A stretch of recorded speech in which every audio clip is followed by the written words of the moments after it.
this is lesson 2. This was focusing on standards 1, 2 and 3, which were the learner development, learning differences and the learning environment. So that's kind of what we were supposed to be highlighting today. Yeah. All right, so I think that you really did a good job because the partnering is actually pretty effective. And I liked that both you and your teacher aide were going around today and kind of like 支付宝到账6396元。 we're going around and actually like helping and giving critical feedback that was prompt. It was kind, so the kids didn't feel threatened about learning this, and it was like they knew what they were supposed to do afterwards. It was very clear, so clear, succinct, positive feedback to the kids right away, so they're not continuing to make the same mistakes with new materials. The learner environment, once again, was really good. You have a lot of signals that they do, but it keeps them active and engaged and focused. And that's a really important thing, especially like 5th graders. They're starting to kind of like get a little wonky, and they want to talk to their friends more, and you're pulling them back in all the time. And then the third part was the learning environment. I think the learning environment, like I said, is really positive. I see the kids focused and paying attention. You don't have a lot of behaviors. Maybe they get a little chatty after a group talk, but you pull them back in, and then you keep rolling, and they're like, okay, I got to pay attention because I'm accountable for the next learn. So it's good. Yeah, so a little bit harder in the afternoons, obviously. Yeah. Teaching's always harder in the afternoons, from us and them. Yeah. And yeah, it's only a 35-minute class in the afternoon, which is why we went over a little bit towards the end.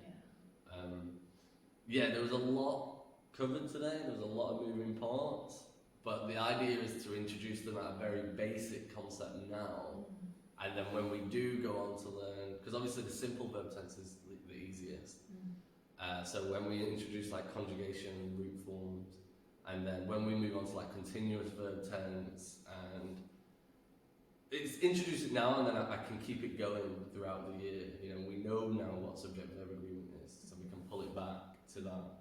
We know what to conjugate means, so we can like pull it back to that when I'm checking the work or when we're talking about things in class.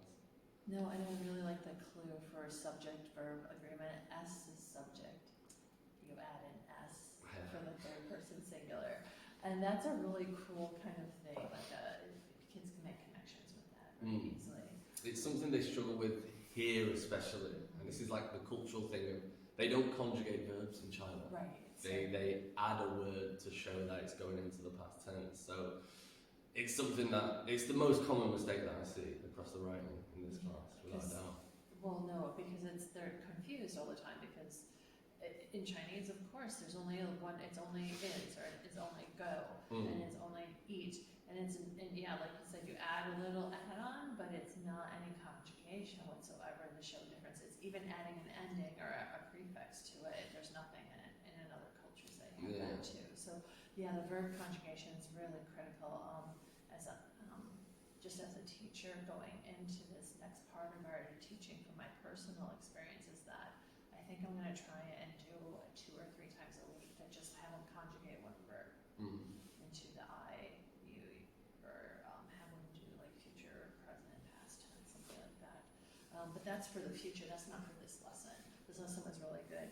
One thing I would have done with it is that I would have had a word bank, because when they were discussing, they're like going to like the same 3 verbs or going to the ones that were written on the board, and they didn't have as much variety to choose from to kind of build that idea in their mind across the board instead of this. But I think that as you continue teaching it, since this was an initial lesson, that will get better and better for them, because they'll get more and more exposed to different things, and they'll be more conscious in their writing, because now they'll have a reference point. Oh yeah, I'm supposed to do this and not this.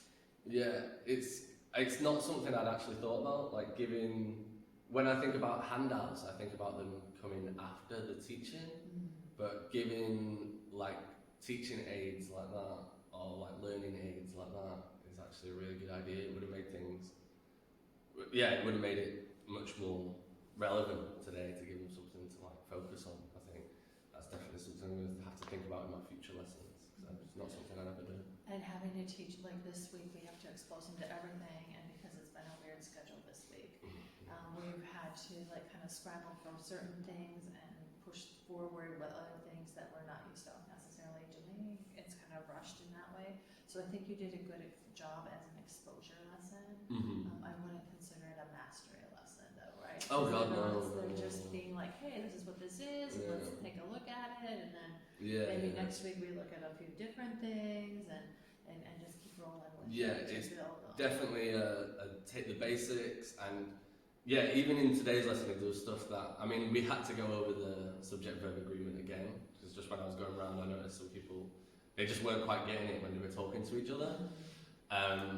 But mastery is not the end goal of today's lesson. Today was an introduction. Yeah, when we hopefully when we come around to it at the end of the term, that will maybe be more of a tie-off. But yeah, this is definitely an introduction, and then we can use it to build on and go forward.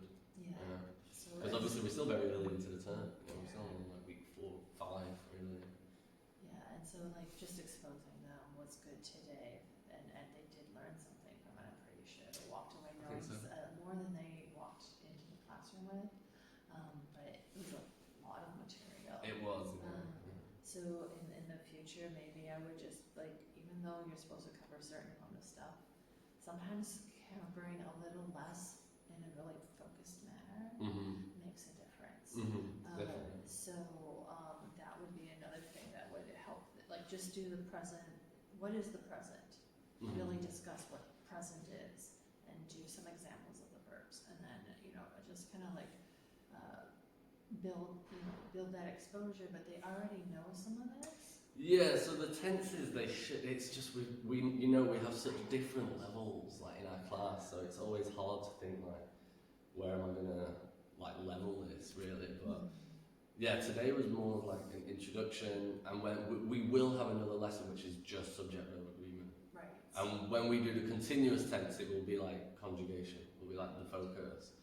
So yeah, each of the subsets that I like introduced today will at some point have their own lesson, hopefully.